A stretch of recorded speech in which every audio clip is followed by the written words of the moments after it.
C'est ce qu'affirme l'ancien président de la République, Pascal Lissouba. Selon lui, le Congo ne savait même pas combien de pétrole était extrait de son sous-sol. Nous ne savons rien de ce qui se passe et nous n'avons même pas la quantité de pétrole qui sortait de notre pays, nous ne la connaissons pas. Vous voulez dire que les autorités congolaises ne la connaissaient pas. Ne connaissaient pas la quantité de pétrole extraite de leur sol. Par quel moyen?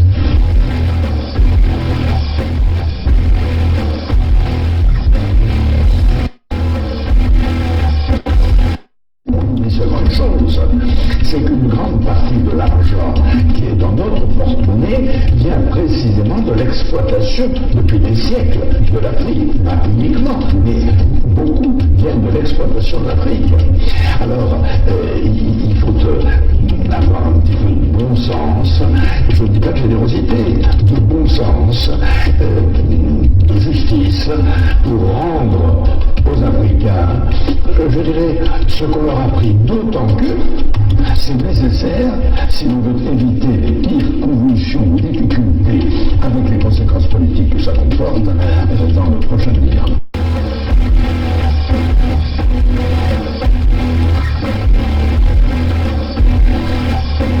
Et un pétrolier de 100 000 tonnes, cela représente près de 100 millions de francs qui échappent aux caisses du pays. On appelle ça une cargaison fantôme. Interrogé sur la question, Loïc Lefebvre-Préjean ne dément pas qu'il y en ait eu. Il y a des cargaisons qui sont produites et qui n'ont jamais été officiellement. Voilà. Donc c'est des choses qui sont arrivées, bien sûr, dans le passé. Après un travail de recherche de 4 années, après avoir désarchivé 399 traités coloniaux passés entre la France et les chefs traditionnels africains, travail effectué et entrepris sous le contrôle et l'assistance d'un collège d'avocats, je peux vous dire aujourd'hui, moi, Tata Zinga, sans risque de me tromper, que Sassou Deni est bien un nordiste. Oui, un nordiste, mais un nordiste béninois, car né à Edo, qui est une localité située au nord du Bénin, donc dans le sud du Nigeria. Le sieur Sassou est né en réalité en 1937 et il est arrivé dans le territoire qu'on appelle aujourd'hui Congo-Brazzaville en 1943 par le port de Ndjindji, baptisé par les colons de Pointe-Noire. Sassou Deni a donc la nationalité congolaise, nationalité que nous savons a été voulue par la France comme celles et ceux qui peuplent le territoire appelé Congo-Brazzaville. Mais il est, à dire vrai, béninois.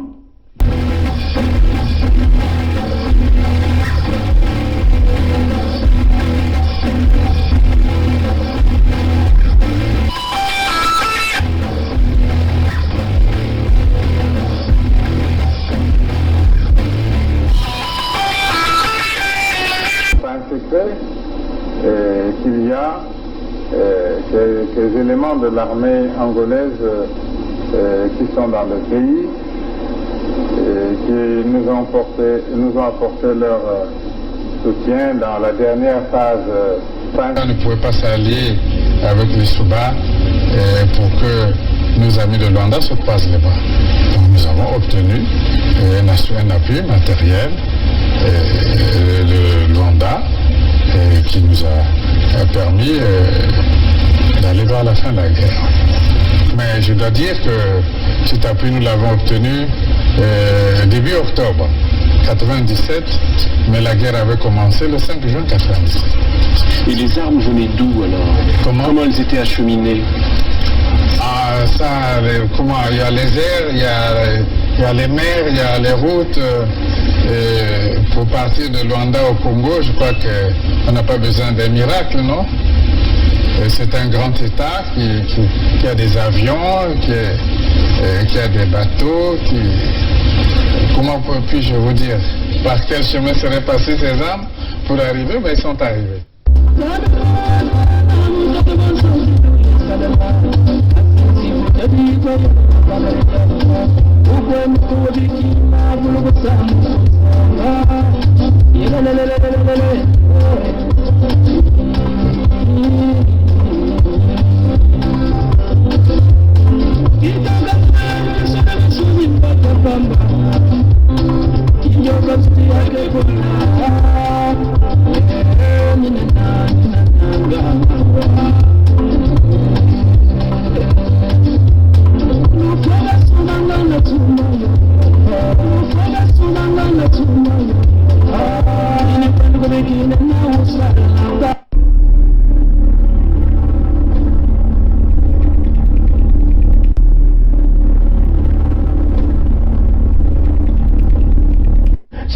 Congolais qui sauveront le Congo.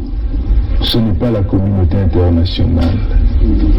N'y comptez pas. C'est les Congolais qui sauveront le Congo. Ce n'est pas la communauté internationale. N'y comptez pas.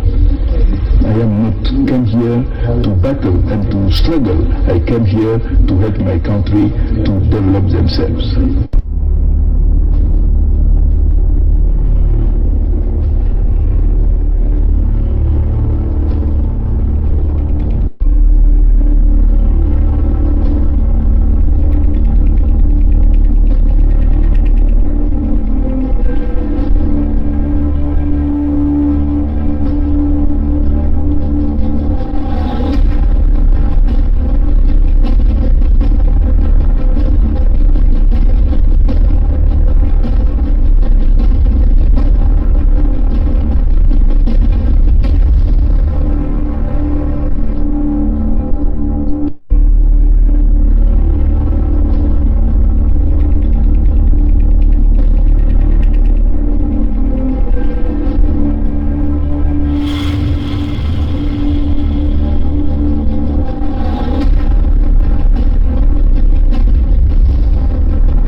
Salut à vous, j'espère que vous m'entendez très bien. Je suis en train de... Tout à l'heure, quelqu'un venait de m'envoyer la vidéo, le clip de Roga Roga, éventuellement dans son album. Et cette chanson phare qu'il a intitulée Bokoko.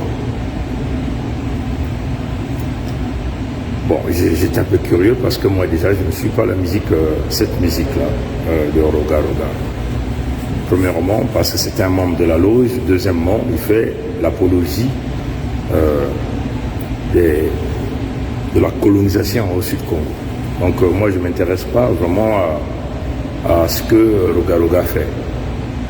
Parce que pour nous, c'est une distraction qui n'a pas de nom. Mais quand j'étais en train de voir cette vidéo, hein, l'esprit m'a dit, va quand même voir. Donc j'ai suivi avec beaucoup d'attention le clip de Roga Roga, ce qu'il vous parle de Bokoko. J'ai vraiment suivi ça avec beaucoup d'attention tout à l'heure.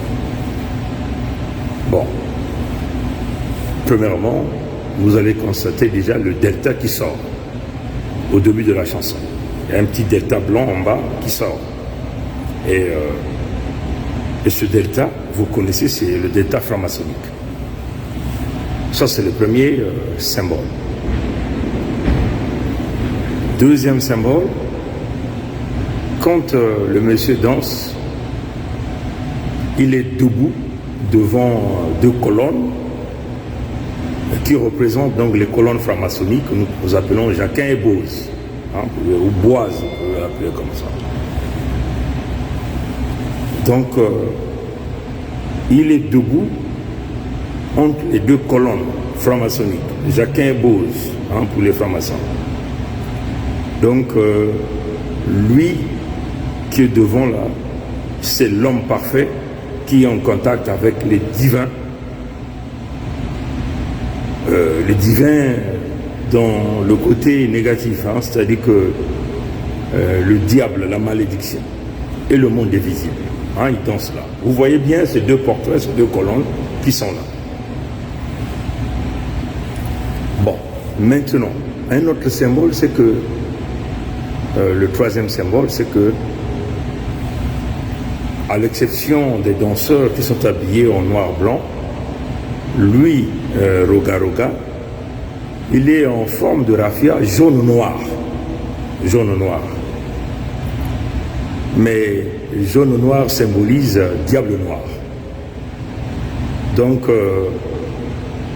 ça symbolise l'état de Mpangala. Mais comme nous sommes à l'époque de nos ancêtres, Muyonzi était dans Mpangala. Donc ça symbolise le Sud Congo, ces couleurs. Le quatrième symbole, c'est que il a introduit beaucoup de langage en lari à l'intérieur.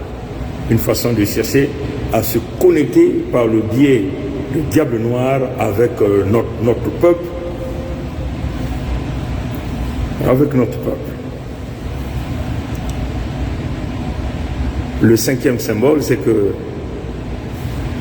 quand il danse, derrière lui, vous voyez les portraits des rois Moué Poiti III. Hein? J'ai vu le portrait du roi Moué Poiti III, qui est le roi de Luambo, donc un roi des descendants Congo. Vous allez voir Simon Kimbangu. Simon Kimbangu est un descendant Congo. Je crois qu'il y a aussi Mamangunga qui est derrière là-bas. Mamangunga, descendant Congo. Donc, en réalité, il était dans ce qu'ils ont appelé le mausolée des Brazza. Là où on a mis les ancêtres Congo derrière. Mais quand vous voyez encore derrière, là, l'ancêtre des Teke est très éloigné par rapport aux ancêtres Congo. Donc, c'est comme si on avait arrangé les effigies ou les portraits des ancêtres Congo en un lieu pour que Roga Roga puisse se mettre debout là et donc jouer donc son clip. Mais ça signifie quoi en réalité ce message de Roga Roga par la chanson Bokoko? Quand j'ai vu ça là, j'ai simplement dit merde, ce qui avait été caché. Je viens donc de découvrir la vérité.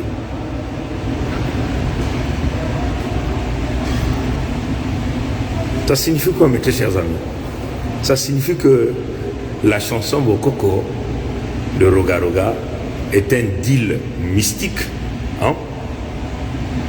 Que les francs-maçons ont travaillé dans leur loge, donc les Moshi, les nordistes ont travaillé dans leur loge pour venir donc essayer de faire bouger les Congos. Tous les Congos qui vont danser à travers cette chanson-là rentrera dans ce pacte de cette alliance-là, de la manipulation. Donc, dans le sommeil approfondi éternel. Parce que la chanson de Roga Roga, mes très chers amis, c'est la réponse à l'USK. C'est la réponse à la Fédération Sud-Congo. D'ailleurs, vous allez voir la vitesse à laquelle ils ont préparé cette chanson et ils ont vite mis cette chanson en public. En réalité, c'est un deal qui s'est d'abord réalisé dans le monde obscur de la sorcellerie, dans leur loge. Maintenant, ils ont ramené ce deal-là à travers la chanson et on a dit à Roga Roga, allez, toi, vas-y, va véhiculer le message. Mais la couleur noir-jaune, c'est diable noir. Roga Roga, nous pensons bien qu'il allait dans la couleur vert-jaune, vert-blanc, qui était la couleur de étoile du Congo. Donc, Dengala, au nord là-bas. L'ancêtre de Roga Roga, ce n'est pas Tata Simon Kimbangu, ni le roi Moué Poiti III, ni encore Mamangunga, ni encore tous les ancêtres Congo qui étaient derrière lui. Pourquoi il n'est pas parti danser auprès de son ancêtre? Vous voyez bien que même derrière ce mur-là, il n'y a aucun ancêtre Mbossi là derrière. Pourquoi il va donc danser derrière les ancêtres Congo? En réalité, c'est un deal mystique. C'est un deal mystique. Parce que nous nous sommes revenus en abolissant tous les contrats ancestraux, comprenez, de nos ancêtres. Donc eux, ils veulent connecter à travers ce deal mystique-là avec notre peuple, à travers cette chanson qu'ils ont déjà eu à travailler derrière les portes de leur loge, dans le monde obscur, et qu'ils ont ramené et qui vous ont donc donné comme du pain béni. Mais nous voulons simplement dire à Rugaruga, dommage à toi, parce que ce que vous avez fait, nous venons de le voir tout à l'heure là seulement, que l'œil a été ouvert pour regarder, dit mais c'est pas possible, qu'est-ce qui est en train de se passer? Et donc nous déconseillons notre peuple du Sud, Congo, de danser cette musique parce que c'est la musique d'envoûtement. Vous êtes là dans le deal de l'envoûtement qui a été travaillé pendant ce temps. Donc Rugaruga est un adepte du mal. Rugaruga, il était mieux pour lui de présenter ses ancêtres, mais là encore vous avez vu que il est venu danser derrière nos ancêtres pour s'accaparer même de nos ancêtres. Et c'est de cette même façon que ces gens-là sont en train de s'accaparer à nos terres, à nos richesses. Ils veulent s'accaparer de nos villages, de nos villes. Alors moi j'aimerais dire à notre peuple, parfois avant de danser, faites attention à ce que vous chantez, à ce que vous dansez. Souvenez-vous, il y avait, je crois, un clip d'un garde de la République démocratique du Congo qui expliquait les musiciens de la République démocratique du Congo, toutes les fois que ces gens-là sortaient une chanson, et ces chansons-là, c'était des invocations. Et ce monsieur-là disait même que c'était des invocations des démons, des esprits, ainsi de suite. Et là encore, vous avez Rugaruga. En réalité, il est en train de faire l'invocation d'un démon qu'il a camouflé derrière le masque, ce que nous appelons le masque de Mokoko. Mais en réalité, ce démon-là, c'est bien le monstre de la Lima qu'il est en train de vénérer pour essayer de lier nos ancêtres et que la domination de nos ancêtres ne puisse plus exercer sur nous, mais par contre que leur domination puisse continuer à nous aveugler afin que la domination Mbossi soit là. Nous vous déconseillons de danser cette chanson de Rugaruga Bokoko. Nous vous déconseillons d'écouter cette chanson sur l'ensemble des territoires du Sud-Congo parce que c'est une invocation qui vous apporte de la malédiction, qui vous apporte dans la distraction. Et vous ne trouverez jamais la lumière au bout du tunnel par cette chanson. Dites au Mbossi que nous avons vu, l'œil voit tout, nous avons vu.